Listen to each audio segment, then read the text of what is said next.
সে স্বীকার করে যে তার ওয়াইফকে মেরে ফেলেছে এবং সে কোথায় লাশ তার বাড়ির উঠানেই লাশ দাফন করেছে।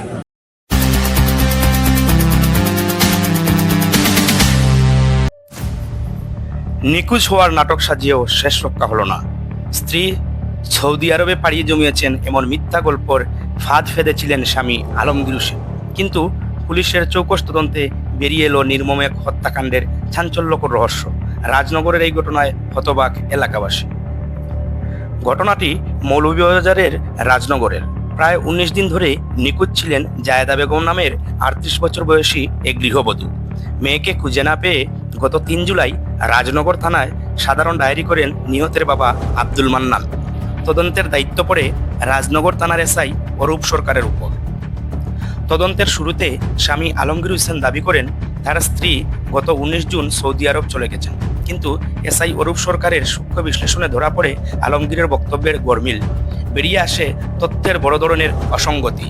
এরপরেই শুরু হয় নিবিড় জিজ্ঞাসাবাদ। তীব্র জিজ্ঞাসাবাদে শেষ পর্যন্ত মুখ খুলেন আলমগীর। তিনি স্বীকার করেন গত 17 জুন রাতে এক সহযোগীকে নিয়ে স্ত্রী জায়েদাকে শ্বাসরোধে হত্যা করেন তিনি। হত্যার পর প্রমাণ লুকাতে মরদেহ মাটি চাপা দেয়া হয় নিজ বসতবাড়ির উঠানেই। সোমবার সকালে পুলিশের ঊর্ধ্বতন কর্মকর্তাদের উপস্থিতিতে ঘটনাস্থলে অভিযান চালায় রাজনগর থানা পুলিশ। আলমগীরের দেওয়া তথ্যের ভিত্তিতে বাড়ির উঠান খুঁড়ে উদ্ধার করা হয় জায়েদা বেগমের মরদেহ।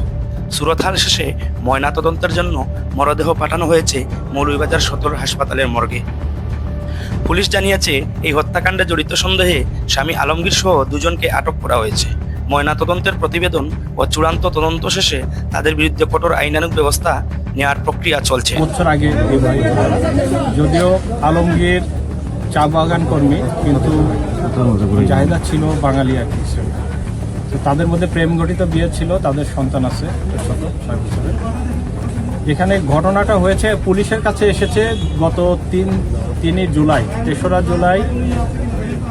জুলাই এই আলমগীর থানায় গিয়ে একটা জিডি করে যে তার ওয়াইফকে পাওয়া যাচ্ছে না, একটা মিসিং জিডি করে, এবং সে ওখানে জিজ্ঞাসাবাদে দাবি করে যে তার ওয়াইফ দেশে চলে গিয়েছে। উল্লেখ্য যে জায়েদা বেগম বিবাহের পূর্বে বিদেশে ছিলেন, তিনি কর্মরত বিদেশে কাজের জন্য গিয়েছিলেন, বেশ কিছুদিন ছিলেন ওখানে। তো এখানে এসে আলমগীর বলে যে তার ওয়াইফ বিদেশে চলে গিয়েছে। তো পুলিশ পরবর্তীতে খোঁজ নিয়ে জানতে পারে যে তার ওয়াইফের আসলে বর্তমানে তার নামে কোনো পাসপোর্টই নেই। গত 3রা জুলাই ভিকটিম জায়েদা বেগমের বাবার দায়েরকৃত জিডির পরিপ্রেক্ষিতে পুলিশ তার স্বামী আলমগীরকে জিজ্ঞাসাবাদ করে। প্রথমে সে বলে যে তার ওয়াইফ বিদেশে চলে গেছে, কিন্তু পুলিশের সন্দেহ হলে তাকে ব্যাপক জিজ্ঞাসাবাদ করা হয় এবং পরবর্তীতে সে স্বীকার করে যে তার ওয়াইফকে মেরে ফেলেছে এবং সে কোথায় লাশ তার বাড়ির উঠানেই লাশ দাফন করেছে। তদন্তের মাধ্যমে এই নির্মম হত্যাকাণ্ডের রহস্য উদ্ঘাটন করায় স্থানীয়দের মাঝে স্বস্তি ফিরেছে। অপরাধীদের দ্রুত বিচারের আওতায় আনার দাবি জানিয়েছেন এলাকাবাসী।